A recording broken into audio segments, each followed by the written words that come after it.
ॐ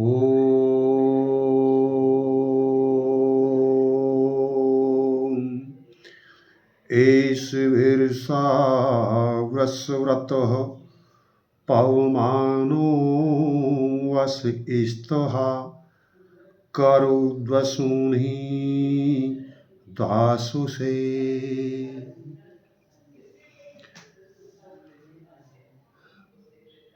प्यारे बहन भाइयों, सत्यार्थ प्रकाश चैनल में आपका स्वागत है।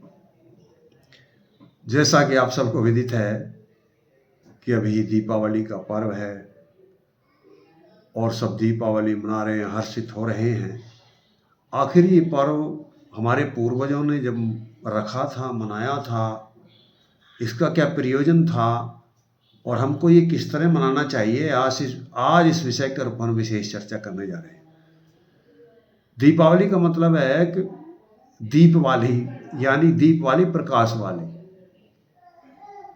और हमको इन बातों पर मनन और विचार करना चाहिए कि जैसा हमारे जीवन में अब तक था, क्या दीपावली के बाद भी ऐसा ही रहेगा? तो फिर ये दीप वाली गाँव हुई हमारे लिए, प्रकाश वाली गाँव हुई यदि ऐसे रही। तो इसमें मूल रूप से दो चीज़ों की आवश्यकता होती है, एक तो संकल्प और एक विकल्प। विकल्प किसे कहते हैं कि जो हमारे अंदर बुराई हैं उनको छोड़ने के लिए जब हम व्रत लेते हैं उन्हें विकल्प कहते हैं, और जब हम अच्छाइयों को धारण करने के लिए व्रत लेते हैं तो उनको संकल्प कहते हैं। तो हम ये जो पर्व है दीपावली का, यानी अब तक जो अंधेरा था, कोई विकल्प था हमारे पास में, कोई बुराई थी, कोई व्यसन था, तो उन बुराइयों को छोड़ने के लिए हम विकल्प करें, विचार करें, निर्णय लें कि हमारे इस जीवन में जो एक दीपावली चलेगी, एक वर्ष है, अब एक वर्ष पुनः आ गया, दूसरी दीपावली आ गई है, तो हमारे अंदर ऐसी कमी क्या थी कि जो हमें पीछे की तरफ खींच रही थी, जिन्होंने हमको वहाँ नहीं जाने दिया जहाँ हम चले जा सकते थे, जो हमारा लक्ष्य था। और कुछ ऐसे भी व्यक्ति हो सकते हैं उन्हें लक्ष्य का नाम का ही पता ना हो, लक्ष्य क्या था। लेकिन अब जो हम ये बता रहे हैं, लक्ष्य का मतलब है आप जो चाहते हैं अपने जीवन में कुछ निश्चित कर लें। पहले हम अनेकों बार कह चुके हैं, अधिकांशतः श्रोता जो हैं वो लक्ष्य के बारे में जानते हैं। कुछ ऐसे व्यक्ति होंगे जो लक्ष्य के बारे में नहीं जानते हैं। तो जो लक्ष्य के बारे में नहीं जानते हैं उनके बारे में भी हम चर्चा करेंगे, और जो लक्ष्य के बारे में जानते हैं उनके बारे में भी चर्चा करेंगे। तो यहाँ हम इतना कह के कि विकल्प है, यानी जो जीवन में कोई बुराई है अब तक एक वर्ष में जो रही है, जो आपको लगता है कि ये नहीं होनी चाहिए और है, लगता है कि होनी नहीं चाहिए और है, तो आप उसको ख़त्म कर दीजिए। ये है विकल्प। आज उसका व्रत ले लीजिए। और जो होना चाहिए और है नहीं,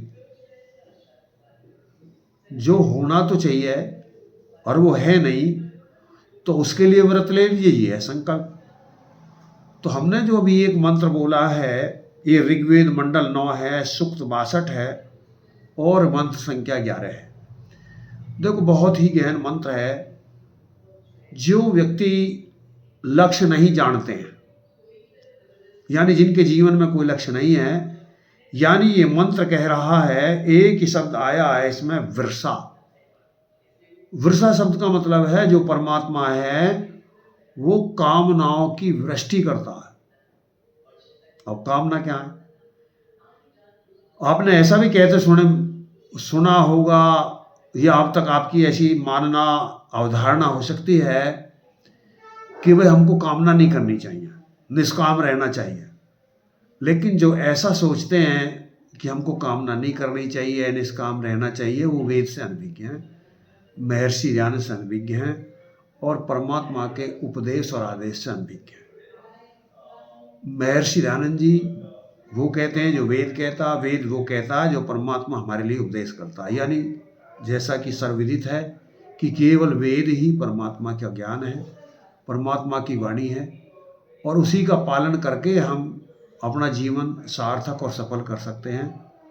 अन्य हम ग्रंथों को, जिनको धर्म ग्रंथ समझते हैं, वेद से अनंत अलग कोई भी धर्म ग्रंथ परमात्मा का ज्ञान नहीं है। ये हम अच्छी तरह पूर्व चर्चा कर चुके हैं। और यदि इस पर किसी को संशय हो, चाहे भले कोई किसी का मानने वाला हो, वो इस पर टिप्पणी कर सकता है। हम उस पर विशेष चर्चा करेंगे और उसको जो है निशंक करेंगे, उसकी शंका होंगे उनका समाधान करेंगे, क्योंकि इस विषय में हम आर पार हैं और सिद्ध है, परमात्मा का ज्ञान वेद है। तो जो वेद क्या कह रहा है इस विषय पर, जैसे हमने बताया कि जो एक शब्द वृषा, वृषा का मतलब है कि वो कामनाओं की वृष्टि करता है। जो हम जैसे बता रहे हैं कि कोई व्यक्ति कहते हैं कामना नहीं करनी चाहिए, तो वो वेद को नहीं मानता। और कामना करने वाला व्यक्ति, जब तक व्यक्ति कामना नहीं करेगा, जब तक उसको कोई उपलब्धि नहीं होगी। तो वेद क्या कहता है, आप कामना वाले हो। वृष्टि, वृष्टि एक आध बूंद नहीं, वृष्टि मतलब सुनते हैं कामना, एक आध कामना नहीं। तो आप इस पर्व पर, इस दीपावली के पर्व पर एक लगभग अपनी कामनाओं की वृष्टि कीजिए। और कुछ मनीषी दार्शनिक ऐसा भी मानते हैं, और मैंने भी लिखे हैं, कि आप 100 लक्ष्य अपने लिख लीजिए, यानी 100 कामना कीजिए कि यदि मेरी ये कामना पूरी हो जाए तो मेरा जीवन सफल हो जाए, यानी ये जीवन में जरूर होना चाहिए। तो आप ऐसी 100 कामना लिखिए, टाइम लगाइए।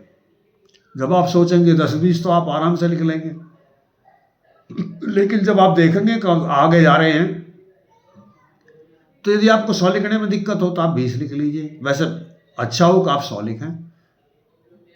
तो ये वेद कह रहा है हमको निष्काम नहीं हो सकता, हम निष्काम नहीं हो सकते, बिना कामना के तो हम पलक भी नहीं मार सकते। अब मैं आपसे जो बात कर रहा हूँ, ये कर्तव्य बोध है जो हमको प्रेरित करता है, बाध्य करता है। महर्षि दयानंद, वेद, परमात्मा हमारे ऊपर कोई ऋषि ऋण है। जिस विद्या को हम जानते हैं उसकी अभिव्यक्ति करना हमारा कर्तव्य है। तो उस जो ये भी एक कामना है और एक परमात्मा का आदेश भी है, उपदेश भी है। तो हम आप जो जीवन में कुछ कामना है, अभी आप कहेंगे हमारे तो कोई कामना नहीं है, जिनकी कोई कामना नहीं है तो वो कहीं जाते भी नहीं है। तो फिर सुनिए, मेरी गौर करके बात सुनिए, इसी को लक्ष्य कहते हैं। आप अपने एक जीवन की कामना कर लीजिए, एक लक्ष्य बना लीजिए, एक उद्देश्य बना लीजिए कि मुझे जीवन में मैं ये पाना चाहता हूँ। जैसी आपकी सामर्थ्य है, जिस क्षेत्र के आप विशेषज्ञ हैं, और जिसमें आप ये चाहते हैं कि यदि ये मुझे मिल जाए तो बहुत अच्छा, बशर्ते कि आपको उसमें विश्वास हो। आप ऐसा कोई लक्ष्य नहीं लिख सकते जिस पर आपको ही विश्वास ना हो। जिसको लिखने में आपको विश्वास हो, ये एक अनुभव सिद्ध है। जो व्यक्ति जिस पर विश्वास कर सकता है और उसकी कामना कर सकता है तो उसे प्राप्त भी कर सकता है। यानी परमात्मा ने हमारे अंदर वो सामर्थ्य बनाई है, वो प्रतिभा बनाई है, वो बुद्धि बनाई है, वो हमारे मस्तिष्क हैं 2 प्रकार के, कॉन्शियस और सबकॉन्शियस, ये आपकी मदद करते हैं। तो आप जो चाहते हैं और जिस पर आप विश्वास करते हैं उसे आप लिख लीजिए, और ऐसी 20 कामना लिख लीजिए कम से कम। और मैं तो चाहूँगा कि आप 100 लिखें। आपको लगेगा कि मेरा समय व्यर्थ हो रहा है, लेकिन समय व्यर्थ नहीं हो रहा। अब जैसे मैं बता रहा हूँ, यदि आप ऐसे दीपावली मनाते हैं और जब अपनी अगली दीपावली आएगी, तो आज की दीपावली में और अगली दीपावली में ये समझो जमीन आसमान का अंतर होगा। जितना आपने अपने जीवन में अब तक नहीं पाया होगा, इतना आप 1 वर्ष के अंतर्गत पा सकते हैं। तो ये आप, मैं चाहूँगा, जो मंत्र बता रहा है हमको कि परमात्मा क्या करता है, कामनाओं की वृष्टि करता है, वर्षा करता है, कामनाओं की वर्षा। मतलब हमें सुबह कुछ चाहते हैं, दोपहर को कुछ चाहते हैं, शाम को कुछ चाहते हैं, लेकिन कुछ ऐसे भी चीज़ हम चाह लेते हैं जिनको चाह के कुछ नहीं मिलता, जिनको चाह के कुछ नहीं मिलता, और जिनको पाके भी बहुत दुखमय होता है, कष्ट होता है, दुख होता है, नरक होता है। हम ऐसी भी चाहना कर सकते हैं। तो ये हमें ध्यान रहे, इसमें 3 शब्दों पर, मैं इस मंत्र के 3 शब्दों पर मैं विशेष चर्चा करूंगा। एक तो वर्षा यानी कामना। आप अपनी कामना, इच्छा, और ये एक और ध्यान रहे कि लक्ष्य या कामना ऐसी नहीं होती कि जिनके छोर नहीं बांधे जा सकते, जिनको यानी मैं कैसे से बताऊं आपको कि मान लिया जो आपकी कामना हो वो पूरी तरह लिखित हो और स्पष्ट हो, पढ़ने लायक हो, बताने लायक हो, एक शब्द में आप बता सकते हो और जिससे ये भी पता हो कि वो कामना पूरी हुई है या नहीं हुई है। यदि आपकी कामना ऐसी है लिखी नहीं जा सकती, आपकी कामना ऐसी है नापी नहीं जा सकती, आपकी कामना ऐसी है जिसके पल्लू हिस्सा में नहीं आते, कुछ छोर ही नहीं है, तो वो कामना नहीं है आपकी, फिर वो उनकी प्राप्ति की बात मत करो आप।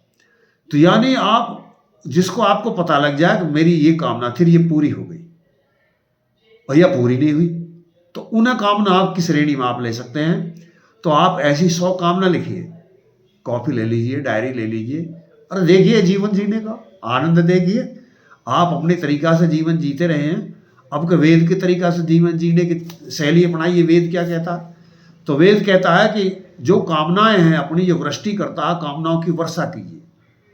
आप वो हजारों में लिख सकते हैं, लाखों में लिख सकते हैं, कोई दिक्कत नहीं, लेकिन कम से कम 100 लिख लीजिए, और 100 भी ना लिख सकें तो 20 लिख लीजिए। मैं बार बार इस बात पर ध्यान दे रहा हूँ, आप एक बार यत्न करिए और वो कामना लिख लीजिए। आप 20 कामना लिख लें या 100 कामना लिख लें। अब ये आपने कामना लिख ली, विचार करके फिर इसी बात पर जाऊँगा कि यदि आपको ही विश्वास नहीं है उन पर, यदि आपको ही विश्वास नहीं है कि ये पूरी हो जाएंगी, तो फिर वो कामना पूरी नहीं होगी। आपको वो कामना लिखनी होगी जिन पर आप विश्वास कर सकते हैं, और जब आप ये विश्वास कर सकते हैं और लिख सकते हैं, फिर अगला जो शब्द आता है उसके लिए वो आता है वृषव्रतः।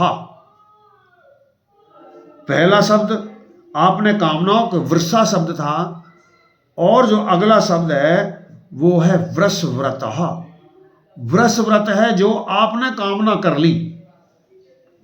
अब गौर देके सुनिए, जो आपने कामना कर ली हैं उनको पूरे करने के लिए व्रत ले लीजिए।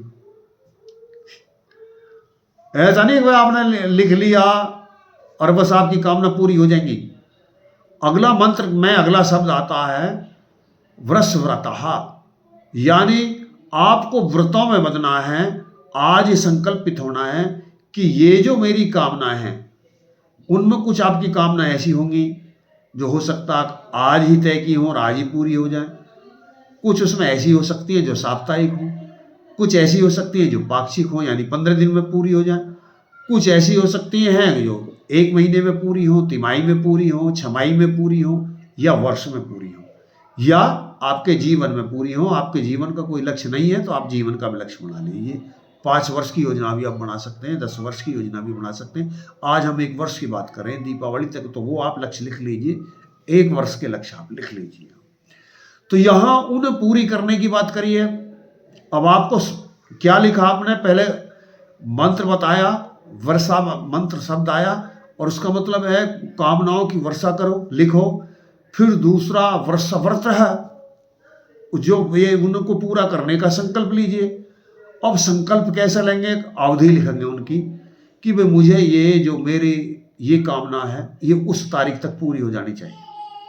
उसके लिए तारीख लिख लीजिए, और उसके लिए फिर कीमत देने के लिए भी तैयार हो जाइए। अब मैं इसकी कीमत कह दूंगा, ऐसा ही नहीं कि भाई आज ही आप लिख दिया, बस आज लिख भी लिया, आज विचार भी कर लिया, और फिर कभी आप पता भी नहीं रहे, 1 वर्ष आ जाएगा, याद ही नहीं कि मैंने कुछ व्रत किया था। नहीं, उनकी कीमत देनी पड़ेगी। क्या कीमत देनी पड़ेगी? वो लिपिबद्ध करके रोज सुबह शाम आपको पढ़ने पड़ेंगे, और उन्हें पूरी करने के लिए अपने कार्य की योजना बनानी पड़ेगी। उनके हिसाब से, प्राथमिकता के हिसाब से आपको दिन के कार्य निश्चित करने पड़ेंगे। फिर ऐसे ही नहीं होगा आप कामना लिख देंगे वो पूरी हो जाएंगी। आप जो आज मुझको कार्य करना है, मैं पहले उन लिखी हुई कामनाओं को पढ़ूंगा जो मैंने लिख लिया है, जो मेरी 100 कामना थी या मेरी 20 कामना थी, जितनी मैंने लिखी, उन कामनाओं को मैं नित्य पढ़ूंगा, और उनमें सबसे पहले वरीयता किस बात की है मैं उसको आज करूंगा। और जो कार्य मेरे उस लक्ष्य की तरफ ना ले जाते हों, जो मेरे उस लक्ष्य की तरफ नहीं ले जाते हों। एक और मैं ध्यान आपका आकर्षित करना चाहूँगा कि कभी कभी हम ऐसी बात होती है, ऐसी कामना लिख देते हैं जो हमारे 10 दिन बाद में वो कामना ही नहीं रहती। तो तो यदि आपको भी कुछ ऐसी कामना लगे कि मैं जिस दिन लिख रहा था वो दिन तो मेरे लिए उपयोगी थी, लेकिन आज तो यह उपयोगी अनुपयोगी है, तो फिर उस पर समय व्यर्थ मत कीजिए, उसे हटा दीजिए। जो आज आपको उपयोगी नहीं लग रही है, ये क्यों, कैसे आपने लिख लिया, आपको क्या तो लिख लिया, अब मुझे क्या चाहिए, और यदि क्यों से परिमार्जित नहीं किया, क्यों चाहिए था, तो आप उस पर जब ये चर्चा कर लेते हैं कि मुझे इसलिए चाहिए, तो जब आपका क्यों प्रबल हो जाएगा, और मुझे ये क्यों ही आपको खींचता है, ले जाता है, पहले अपनी क्यों चाहिए, क्यों को तैयार करके कहा लिखिए, यानी कामना क्यों से तैयार कीजिए। आपके जीवन में क्यों जरूरी है ये जो आपने लिखा है, यानी जो 100 बातें लिखी, क्यों लिखी, ये ही क्यों लिखी, और क्यों नहीं लिखी। तो जब क्यों लिखने का कारण प्रबल हो जाए आपका, मैंने ये क्यों लिखी है, तो आपको ये जो मैंने अभी बीच में बताई, बीच में जाकर ये समस्या नहीं आएगी 10 दिन बाद या 20 दिन बाद में, या ये तो मैंने बेकार लिख ली थी, इसकी तो मुझे कोई जरूरत ही नहीं रही। तो ऐसे इनके लिए क्यों जरूरी है, पहले आप जब विचार करेंगे, मनन करेंगे, सोचेंगे कि मैं क्यों लिखूं, यही कीनन भीषण नहीं क्यों लिखूं, इंसान नहीं क्यों लिखूं, मैं और ने क्यों नहीं लिखूं। तो जब ये प्रबल हो जाए, और ये आपकी जो पूर्ति है, जो आपकी मानसिक संतुष्टि है, आर्थिक संतुष्टि है, सामाजिक संतुष्टि है, एक दिमागी संतुष्टि आपको जिससे हो जाए, और एक संतोष हो, और यदि हो जाए तो मैं वाकई में समझूंगा भाई मेरा जीवन सफल हुआ, सार्थक हुआ, मैं एक अच्छा सफल व्यक्ति हूं। तो आप ऐसी बातों ने क्यों से सिद्ध करके कि जब आप क्या से कैसे पे जब जाते हैं, जब आप जाकर के ये कैसे में आता है, जब आप कीमत चुका रहे होते हैं कि कैसे में मुझे कैसे करना है, कैसे में आप लिख लीजिए, और लिख करके रोज जब आपका दिन निकले, सबसे पहले आप उनको पढ़िए जो आपने कामना लिखी थी। ये रोज ये कीमत दे रहे हो आप उसकी, यानी कैसे, ये प्रणाली है, इसके बिगड़ नहीं हो सकता। यानी जिस वेद ने ये मंत्र बताए हैं कि आप कामनाओं की वृष्टि करो और उसके लिए व्रत लो, उसने ये भी बात की है कि तुम मांगोगे, कामना करोगे, मैं पूरा नहीं करूंगा। फिर क्यों मांगे, उसको विचार रूपी मंत्र से सिद्ध करना पड़ेगा। विचार रूपी मंत्र से मतलब यानी प्लान करनी पड़ेगी, योजना करनी पड़ेगी उस कार्य की सिद्धि के लिए, और उसके लिए पहले ज्ञान योग, और फिर कर्म योग, फिर उपासना योग, ये 3 चीज अवस्था होती हैं। अब ज्ञान योग क्या है, आप जिस कार्य की सिद्धि करना चाहते हैं उसके लिए आपको ज्ञान का होना नितांत आवश्यक है। यदि आपको ज्ञान नहीं है तो आप सफलता प्राप्त नहीं करेंगे। और फिर वो ज्ञान योग क्या है, ज्ञान योग ये है कि आप जिस क्षेत्र में आपने कामना की है, वो हर क्षेत्र होते हैं हमारे, हम व्यावसायिक व्यापारिक दृष्टि से भी अपनी कामना कर सकते हैं, शारीरिक स्वास्थ्य की दृष्टि से भी कर सकते हैं, हम राजनीतिक दृष्टि से कर सकते हैं, विद्या की दृष्टि से कर सकते हैं, आर्थिक दृष्टि से कर सकते हैं, कोई भी। तो आपके मानक हैं, कितने किस मानक आपने माने, और जो भी आपने मानक माना है उस क्षेत्र में जो आपसे अधिक जानता है, गौर देकर सुनो, ज्ञान कहां से मिलेगा, जो आपकी कामना है और जहां आप जाना चाहते हैं, जहां आप जाना चाहते हैं वहां तक कौन व्यक्ति जा चुका है और वो आज की तारीख में जीवित है तो उससे यत्न कीजिए, उसे गुरु बनाइए। और लगता है वो जीवित नहीं है, मर गया है, तो फिर उसके द्वारा लिखित पुस्तक या उसकी जीवनी को पढ़िए, और उन पुस्तकों को पढ़कर, उन जीवनियों को पढ़कर, ऐसे अनेक पुरुषों की जीवनी पढ़कर के वो ज्ञान अर्जन कीजिए कि उन व्यक्तियों ने वो वहां तक कैसे पहुंचे थे, उन्होंने क्या क्या किया था। यदि आपको ज्ञान नहीं है तो फिर आपका कर्म लाभकारी नहीं होगा। यदि आप पहले ही कर्म योग में आ गए, ज्ञान योग आपके पास में है नहीं, तो फिर आपके कार्य की सिद्धि नहीं होगी, कामनाओं की पूर्ति नहीं होगी। पहले आपको क्या करना पड़ेगा, ज्ञान योग करना पड़ेगा। और ज्ञान योग का तरीका क्या है, ज्ञान योग का तरीका यह है कि आप जिस क्षेत्र में आप जाना चाहते हैं, जो आपका क्षेत्र है जिसकी आपने कामना की है, उस क्षेत्र में जो आपसे ज्यादा जानता है, यानी जहां आप जाना चाहते हैं जो वहां जा चुका है, आप उस व्यक्ति की शरण में तत्काल चले जाइए और समर्पण कर दीजिए। कैसे समर्पण कर दीजिए, जैसे लता सहारा लेती है, बेल समझते हैं, वृक्ष का सहारा लेती है, और लता वृक्ष का सहारा लेकर वृक्ष के ऊपर चली जाती है, वो वृक्ष के ऊपर राज करती है। वृक्ष की चोटी वहां तक नहीं होती जहां तक लता की चोटी चली जाती है। तो आप ऐसे व्यक्ति का सहारा, मदद लीजिए और अपने को ज्ञान प्राप्त कीजिए उस विषय का।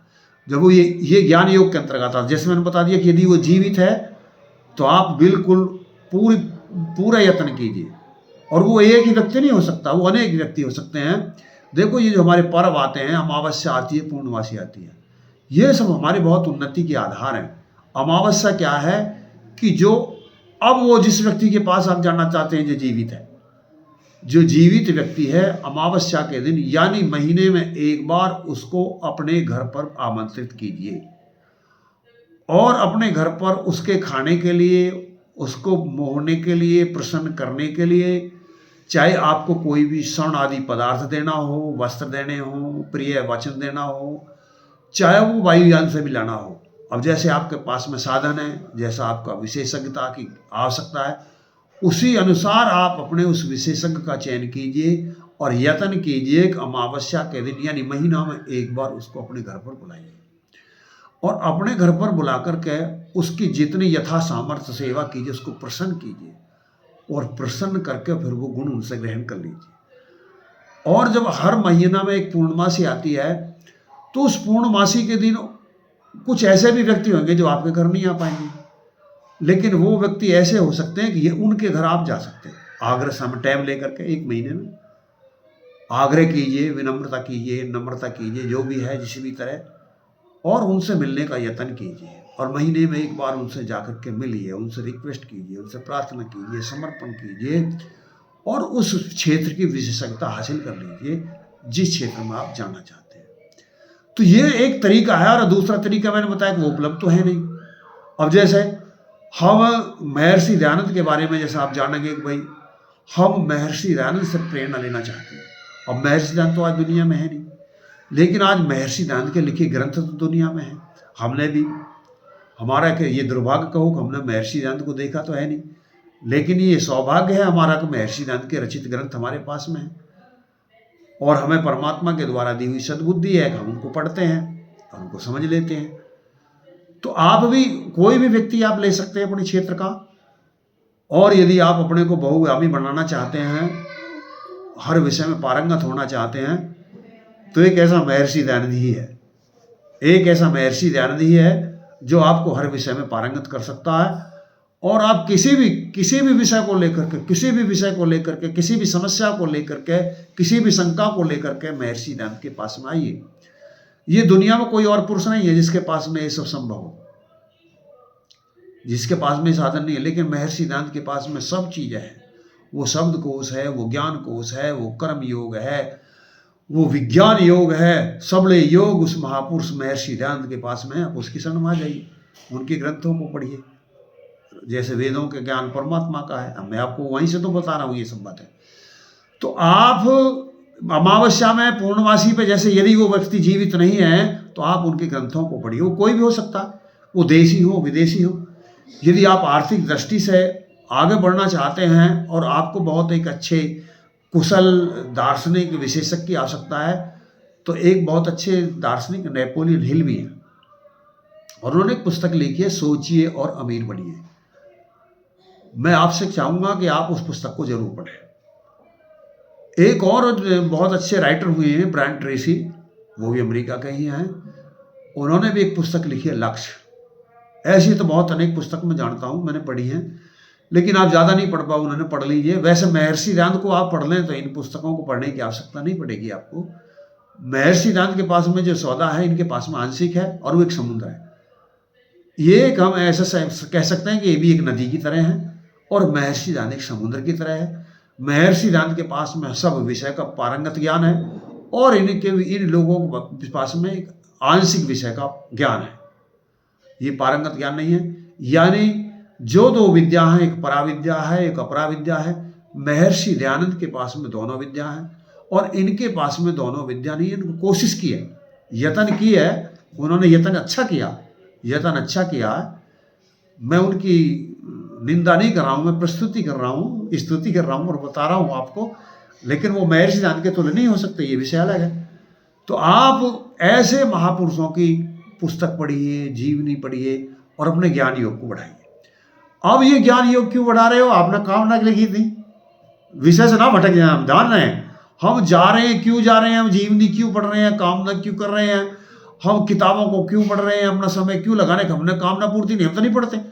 अब यदि ये किताबें हमारी कामना की सिद्धि नहीं कर रही हैं, ये जीवनी हमारी कामना की सिद्धि नहीं कर रही है, तो हमें नहीं पढ़नी है। यानी हमें उन्हीं व्यक्तियों की जीवनी पढ़नी है, उन्हीं व्यक्तियों की किताबें पढ़नी है जो हमको कामना की तरफ ले जाती हैं। ऐसे व्यक्तियों की जीवनी हमको नहीं पढ़नी है जो हमें कामना की तरफ नहीं ले जाती। आशा समझ गए? यानी ये आपके पास में माध्यम है, तरीका है ज्ञान प्राप्त करने का। और जब आप ज्ञान प्राप्त कर लेते हैं तो अब कर्म करने का वर्णन आ जाता है। अब हम कर्म कैसे करें? जब आपको उस विधि जान ली, अब आपको रास्ता, अब यदि आपको पता ही नहीं है, जब तक पता नहीं है जब तक को देखो चलना नहीं, साफ सीधी बात है। जब तक अपनी पूरी ऊर्जा ज्ञान के प्राप्त करने में लगाना, यदि आपने बिना ज्ञान प्राप्त करे चलना शुरू कर दिया तो लाभ नहीं मिलेगा।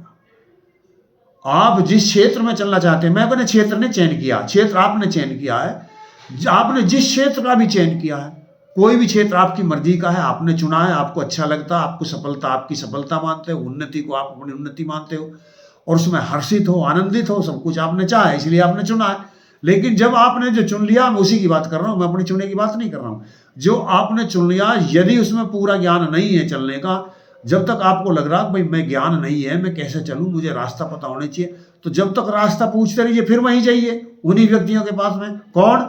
जो व्यक्ति उस क्षेत्र में आपसे ज्यादा जानते हैं, वो जीवित हैं तो उनके पास में जाइए, और वो मर गए हैं तो उनकी पुस्तकों को पढ़िए। वो अनेक व्यक्ति हो सकते हैं, वो एक व्यक्ति नहीं हो सकता। ऐसा हो सकता है कि आप एक व्यक्ति से मिलना चाहें, अपने घर बुलाना चाहें, वो ना आए, तो ऐसा नहीं है फिर आप निराश हताश हो जाएंगे। और बहुत व्यक्ति हैं दूसरे व्यक्ति लिए, हो सकते हैं उसे गौण व्यक्ति हो, लेकिन एक लक्ष्य तो किसी व्यक्ति को आप बना लीजिए अपने जीवन में, जिसको आप आदर्श मानते हो, और वो मुझे तो ऐसा व्यक्ति बनना है। जो भी अब तक आपने अपने जीवन में मानते हो कि यदि मैं ऐसा हो जाऊं तो मैं बहुत अच्छा हो जाऊं, तो उसको आदर्श मान लीजिए। और जिसको आप आदर्श मान ले, फिर उसकी जीवनी पढ़नी शुरू कर दीजिए, फिर उसकी बातों को मानना शुरू कर दीजिए। उसको ही मत मानिए, उसकी बातों को मानिए। जैसे वो कह रहा है, जैसे उसने किया था, वैसे ही आप भी करना शुरू कर दीजिए। तो ये सबसे पहली बात क्या, ज्ञान प्राप्त करना। फिर दूसरा है कर्म योग, यानी जब तक ज्ञान योग पूरा ना हो, मैं आपको कर्म योग में जाने की इजाजत नहीं देता हूं।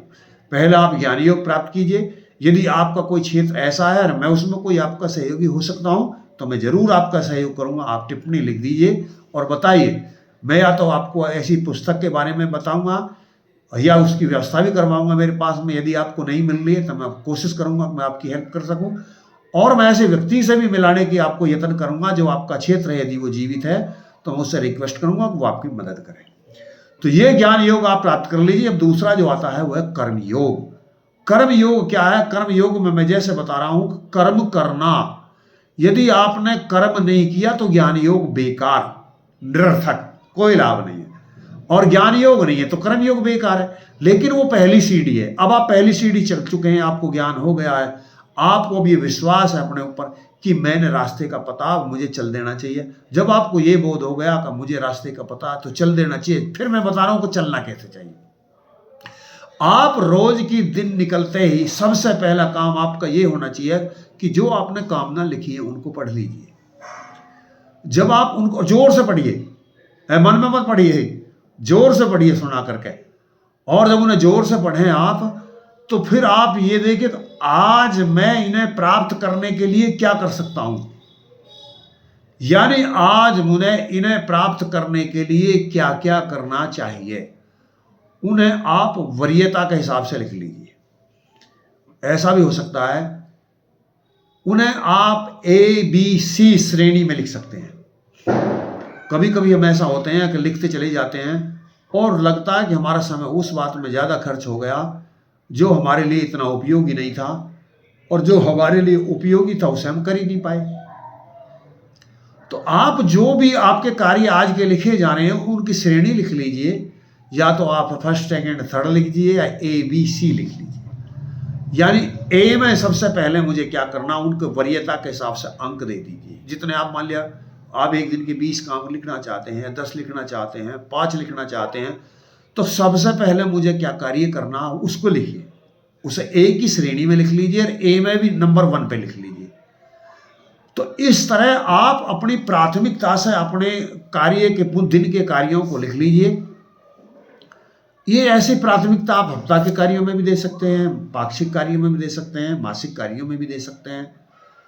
ये आपके लक्ष्य हिसाब से वर्ष के कार्यों में भी दे सकते हैं। मुझे पहले कौन सा कार्य करना, उन्हीं की तालिका बना लेंगे आप। जैसे मान लें आप 100 बात लिख ली, 100 बातों में मेरे लिए एक महीना में ये क्या आवश्यक है, और कुछ बात ऐसी है जो मुझे एक महीने नहीं करता हूँ तो कोई दिक्कत नहीं है, तो आप उन 100 में से 20 की लिस्ट बना लीजिए, जो आपने कामना की है। 10 की लिस्ट बना लीजिए, 5 की बना लीजिए, जो एक हफ्ता में चाहते हैं आप, पहले हफ्ता की या 15 दिन की, महीना की, ऐसी लिस्ट बना लीजिए।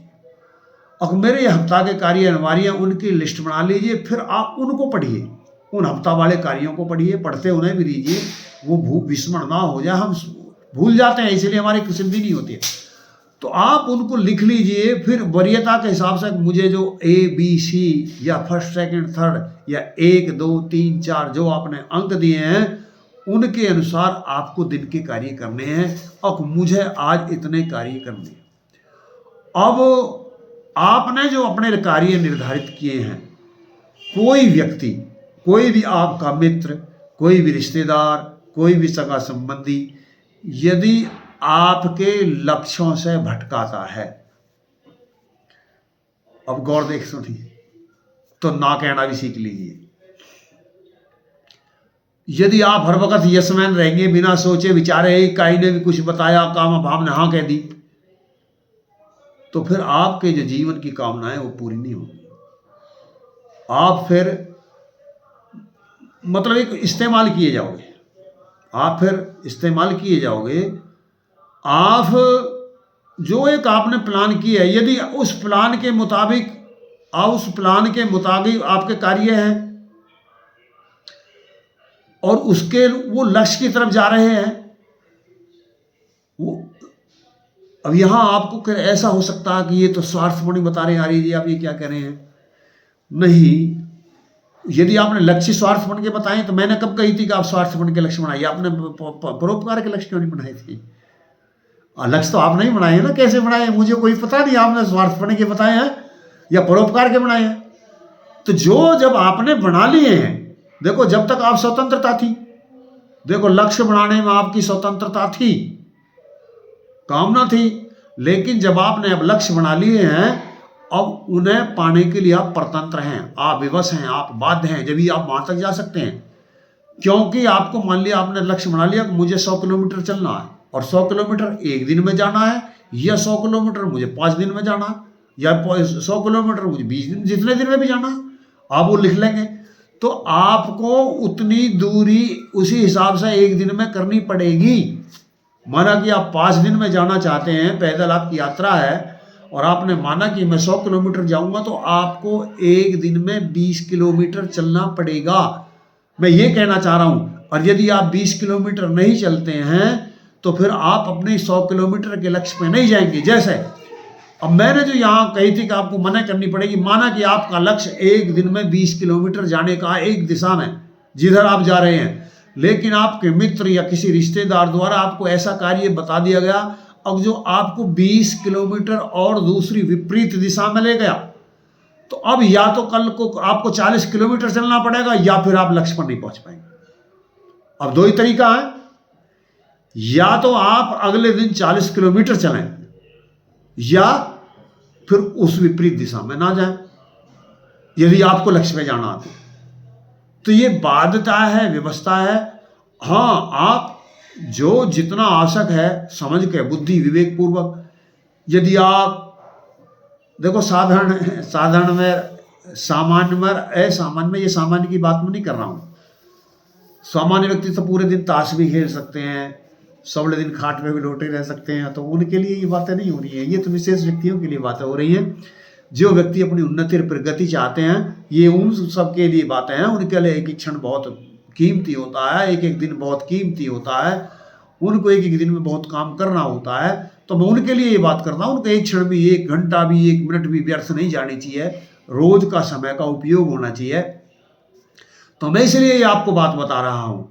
तो आप यदि किसी के कहने से आप अपनी दिनचर्या को, अपनी व्यवस्था को, अपने कार्यक्रम को बदल देते हैं, तो आप अपने लक्ष्य से पीछे हो जाओगे। इतनी बात समझ में आ रही है ना? आपने जो लक्ष्य बनाया है, मैंने नहीं बनाया, आपने ही बनाया है, आप फिर उसके ऊपर समर्पित हो जाइए। फिर उसमें केवल वही देखिए, लक्ष्य केंद्रित रहिए। यानी हर कार्य के पीछे वेद कहता है कि दृढ़ प्रयोजन होना चाहिए। जो भी आप कार्य कर रहे हैं उसके पूर्ण दृढ़ प्रयोजन हो, उद्देश्य हो। यदि उसका कोई दृढ़ उद्देश्य नहीं है, क्यों कर रहे हैं वैसे ही क्यों आए वैसे ही, उनकी बात नहीं हो रही है जो वैसे ही आते हैं, वैसे ही जाते हैं, वैसे ही रहते हैं, जिनका जीवन वैसे ही है, उनकी मैं बात नहीं कर रहा हूँ। मैं तो उनकी बात कर रहा हूँ जो जीवन में सफल, एक उन्नति या प्रखर एक चरम सीमा पर जाना चाहते हैं। मैं उनके लिए ये बात कह रहा हूँ। और ये सबके लिए, कोई ऐसा नहीं है कि वो अलग से जन्म हो पाए हैं, उनके भाग अच्छे हैं जिनके लिए मैं बात कर रहा हूँ, और उनके लिए मैं बात नहीं कर रहा हूँ जिनके भाग खराब नहीं। किसी का भाग खराब नहीं है, उसने अपने कर्म खराब करे तो भाग खराब है। यानी भाग का जनक कर्म है, कर्म बेकार तो कर्म का भाग खराब, और कर्म ठीक तो भाग ठीक। और वही मैं बात बता रहा हूँ, जो कर्म ठीक करेगा तो भाग ठीक हो जाएगा। फिर देखिए ना, लेकिन कर्म ज्ञान, कर्म योग की मैं बात बता रहा हूँ। कर्म योग ही भाग योग को बढ़ाता है। जो कर्म नहीं होगा, यानी ये सिंचित कर्म तैयार होते हैं। प्रारब्ध विषय है दूसरा, मैंने पहले वीडियो में डाला हुआ, आप देख सकते हैं। तो यहां मैं जो कर्म योग की या कर्म की बात कर रहा हूं, आपको लक्ष्य केंद्रित रहना, और जब तक उठे हैं और जब तक सोते हैं, यानी जब तक सोए उठे, जब तक सोए, जब तक हर कार्य लक्ष्य केंद्रित रहे आपका। और जो आपने बना लिया मैंने ये कार्य किया, एक डायरी ले लीजिए, छोटी जेब की डायरी, पॉकेट डायरी, उसमें आप लिख कर रखिए और उसमें निशान लगा दीजिए कि मैंने ये कार्य कर दिया। फिर जब दूसरा भी कर दो, फिर उसमें निशान लगा दिए मैंने 2 कार्य कर दिए। मान लिया आपने 10 लिखे, 5 लिखे, 20 लिखे, मैंने ये कर दिए और मेरे ये कार्य बाकी रह रहे हैं, तो आपको देखते रहिए और उसे समय के हिसाब से बांटते रहिए। और जब आप शाम को 4 पाई बजाएं सोने के लिए, 4 पाई से मतलब कहीं जहाँ भी बेड पे, धरती पे, जहाँ भी आप सोते हो, जब आप सोने के लिए जाएं, जब आपके दिन के कार्य पूरे हो जाएं, तो फिर आप क्या करोगे कि आप आज जो मैंने कार्य करने थे, क्या वो कर लिए? यदि नहीं किए तो मैं क्यों नहीं कर पाया? और यदि उनमें मेरी असमर्थता थी, यदि मेरी असमर्थता थी, यानी दूसरे के अधीन कार्य थे, और जो दूसरे के अधीन कार्य थे तो मैं उन्हें कर नहीं सकता था। मैंने तो यत्न किया था, लेकिन अधीनता की वजह से वो हो नहीं पाए थे, क्योंकि मेरे हाथ में नहीं थे। यदि ऐसे कार्य नहीं हुए जो पराधीन थे, तो उनमें दुखी होने की बात नहीं है। लेकिन वो आपके ही अधीन थे फिर भी नहीं हुए, तो इसमें दुखी होने की बात है। इसके लिए पश्चाताप, परमात्मा से जो प्रायश्चित कीजिए कि परमात्मा मुझसे गलती हुई। आज जो मैंने, कल मैं अपने इन रिकॉर्डों को तोड़ूंगा जो मैंने आज बनाए हैं। मैं आज के कार्य और कल के कार्य अवश्य पूरे करूंगा। फिर आप वरीयता के हिसाब से मुझे ये कल जरूर कार्य करने पड़ेंगे। अच्छा हो कि जो आपको कल कार्य करने हैं उन्हें आप शाम के समय लिख लें, यदि संभव हो तो। जैसी व्यवस्था हो सुबह लिखें तो अच्छा है, और ज़्यादा अच्छा है कि आप शाम के समय लिखें। ज़्यादा अच्छा है कि आप शाम के समय लिखें, क्योंकि हमारे पास में 2 मस्तिष्क होते हैं, एक कॉन्शियस मस्तिष्क है, एक सबकॉन्शियस मस्तिष्क, यानी चेतन मस्तिष्क और एक अवचेतन मस्तिष्क। आप चेतन मस्तिष्क के बारे में जानते हैं, वह चेतन मस्तिष्क सब कुछ करता है, जिससे आप तर्क आदि करते हैं, सोचते हैं, ज्ञान करते हैं, लिखते हैं। लेकिन इसकी कैपेसिटी कितनी है? ये 40 बातों को 1 सेकंड में ग्रहण कर सकता है। और लेकिन जो सबकॉन्शियस यानी अवचेतन मस्तिष्क है, वो 2 लाख 1 सेकंड में 2 लाख बातों को ग्रहित कर सकता है, ग्रहण कर सकता है। उसमें इतनी सामर्थ्य होती है, वो दिखता नहीं, और वो संचालित वही करता है, वही निर्णय करता है। आपको पता नहीं होता। जो मैं बात बता रहा हूँ, ये कामना पूरी कहाँ से हो जाती है, वो जिसको तुम्हें बोध भी नहीं है वो कैसे हो जाएगा? वो अवचेतन मस्तिष्क परमात्मा ने आपके अंदर दिया हुआ है, वो फीड है परमात्मा ने, वो आपको वो वहाँ ले जाएगा। वो संसार में से उन पदार्थों को, उन तत्वों को, उन जीवों को आपकी तरफ आकर्षित करेगा। यदि आप शाम को लिख लेते हैं कि मुझे इस कल को ये करना, तो पूरी रात आपका सबकॉन्शियस माइंड उन कार्यों को जुटाएगा, वो सब सामग्री जुटाकर आपको दे देगा। सुबह तक, रात्रि में ही आपको सपने भी ऐसे ही आएंगे, रात को सपने भी ऐसे ही आएंगे। यदि आपके कार्य में कहीं बाधा है तो उनको बता देगा वो। ये आपको विचित्र लगेगा, लेकिन आप जब चलोगे तो पता लग जाएगा। हाँ, आपको आने वाली बाधाओं के बारे में, सुगमताओं के बारे में पूर्व बोध, आभास कहते हैं। आने लगते हैं, लेकिन ये जब आते हैं उसके लिए थोड़ी समय है, तपस्या करनी पड़ती है, वो आ जाता है। ये किसी को भी व्यक्ति आ सकता है, जब हमें आ सकते हैं तो आप ये भी आ सकता है, ये आ जाएगा। तो अब आप इस क्षेत्र में इस तरह सोचते हुए बढ़ते हुए शाम को रोज जैसे मैंने बताया इस तरह करेंगे, लक्षित करेंगे, ध्यान केंद्रित रखेंगे। एक और इसी मंत्र में जो शब्द आया है वो शब्द विशेष आया है कि जो दुराचारियों का नाशक, अस इस्तहा, अस इस्तहा। 3 शब्दों की बात पहले हमने की, एक वर्षा की बात की, एक वर्षा वृक्ष की बात की, अब जो हमने दूसरा अस इस्तहा शब्द की बात हम कर रहे हैं। जब तक इन 3 शब्दों का संगम आप नहीं करेंगे, जब तक आपको सफलता नहीं मिलेगी। ये क्या है? अब आपको अपने जीवन से दुराचारता हटानी पड़ेगी। यदि आप अपने जीवन में कोई दुराचारता है, मतलब जो सदाचार के अच्छे आचरण और दुराचार क्या बुरा आचरण, यदि आपके जीवन में बुरा आचरण है तो समझिए जो परमात्मा की जो दिव्य शक्ति है वो नहीं मिलेगी आपको। फिर आप अपनी शक्ति के आधार पर ही चल सकते हैं और अपनी शक्ति इतनी नहीं होती, वो तो बहुत सीमित है। दिव्य शक्ति ही मदद करती है पर जीव की परमात्मा के द्वारा जब वो उन्नति और प्रगति करता है। और वो दिव्य शक्ति कब प्राप्त होती है? जब आप दुराचार से अलग हो जाते हैं। और वो दिव्य शक्ति का सबसे ज़्यादा साधक और बाधक क्या है? जहाँ काम, क्रोध, लोभ, मोह, अहंकार ये उनके बाधक हैं। इनमें सबसे जो पहला जैसे काम आया, ये सबसे बाधक है। यदि आपके विचारों का विषय कोई युवती या युवक है तो आप समझो अपनी उस सफलता से उतने ही दूर है।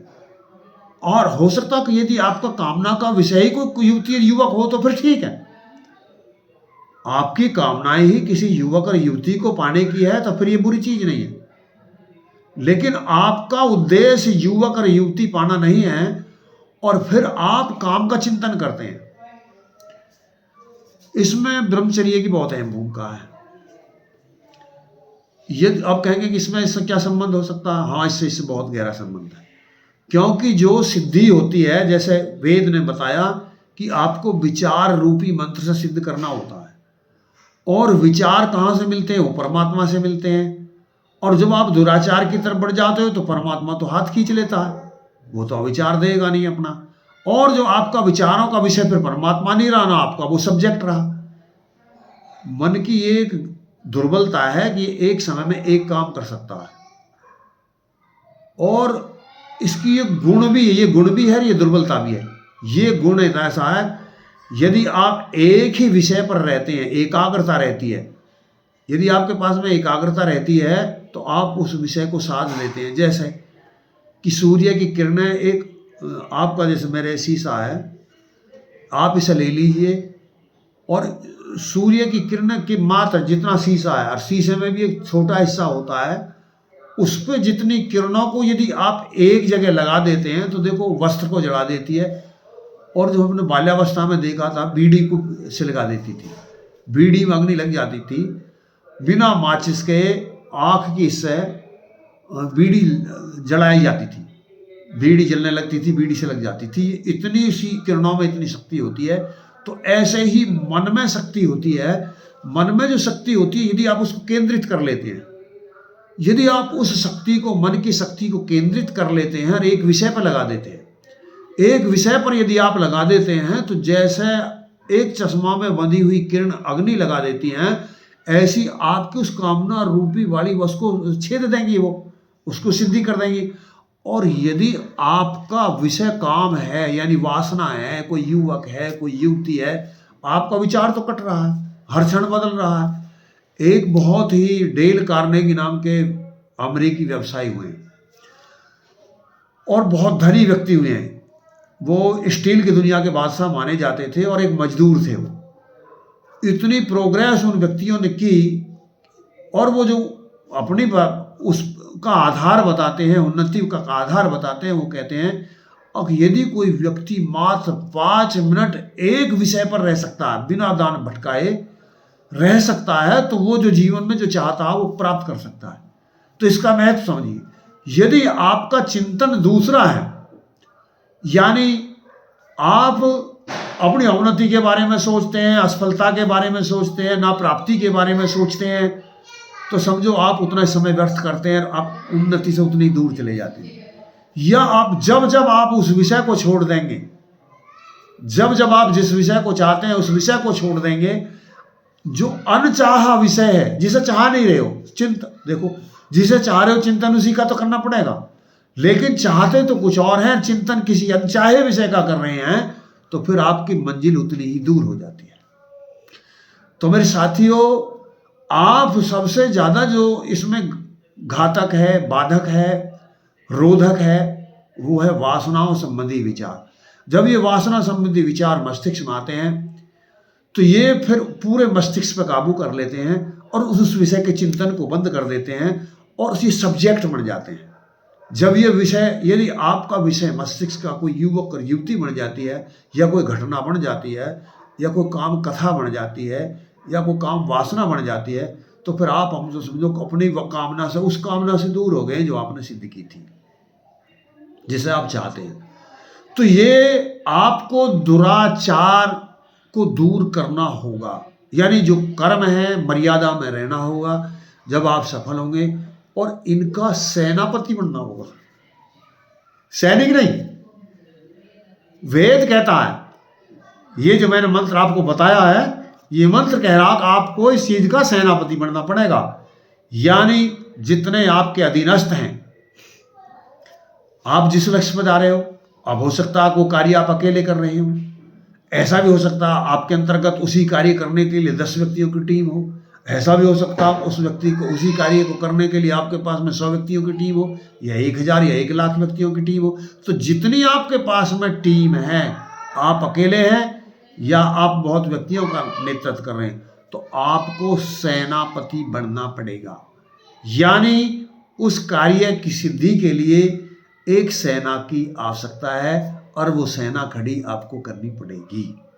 जब आप सेनापति बनेंगे, अब मुझे लगता है कि जब आप इस तरह से, जैसे मैंने बताया है, वेद के आधार पर चलेंगे, तो जो आपकी दीपावली है आज की सार्थक हो सकती है, और इतनी सार्थक हो सकती है, इतनी सार्थक हो सकती है, जब अगली दीपावली आएगी तो आज के दिन को आप, या उस दिन को आप ऐसे करेंगे, मैं तो उस दिन बहुत जमीन में था और आज मैं आकाश में उड़ रहा हूँ। परमात्मा ने किसी को गरीब और दरिद्र बना करके नहीं भेजा है। यदि हम दरिद्र हैं, गरीब हैं, तो अपनी ही कर्महीनता से हैं। सकल पदार्थ हैं जग माही, कर्महीन उन्हें पाते नहीं। इन्हीं बातों के साथ मैं अपनी वाणी को विराम देना चाहूँगा, और मैं आशा करूँगा कि यदि आपको ये वीडियो अच्छी लगी और आप चाहते हो किसी आपका और हित हो, देखो जो हम दूसरे को देते हैं वही हमें वापस आता है। यदि आप दूसरे का चाहेंगे तो हो सकता है उसके पास में कोई ऐसी बढ़िया वीडियो आई हो जो फिर आपके पास में शेयर कर दे। यदि आप अच्छी चीज़ आपको लगती है, यदि आपको लगे कि अच्छी नहीं तो फिर मत करना, और यदि लगे किसी के हित की चीज़ है तो फिर उसके लिए शेयर कर देना। और उससे फिर ये आशा आप कर सकते हो कि वो भी हो सकता है नेट पर कोई अच्छी वीडियो देखे और फिर आपका जो ऋण है उसे उतार दे, और आपके लिए भी अच्छी वीडियो शेयर कर दे। इन्हीं बातों के साथ मैं अपनी वाणी को विराम देना चाहूँगा, और मैं चाहूँगा कि यदि आप अपनी उन्नति करना चाहते हैं तो अच्छी पुस्तकों को अपने मित्र बनाए बिना आप उन्नति नहीं कर सकते। अब अपने को लक्ष्य केंद्रित किए बिना उन्नति नहीं कर सकते। आपको लक्ष्य केंद्रित होना चाहिए, अच्छी पुस्तकों को मित्र बनाना चाहिए, और सबसे बड़ा जो शत्रु आलस है उसको मार भगाना चाहिए। ओम शांति।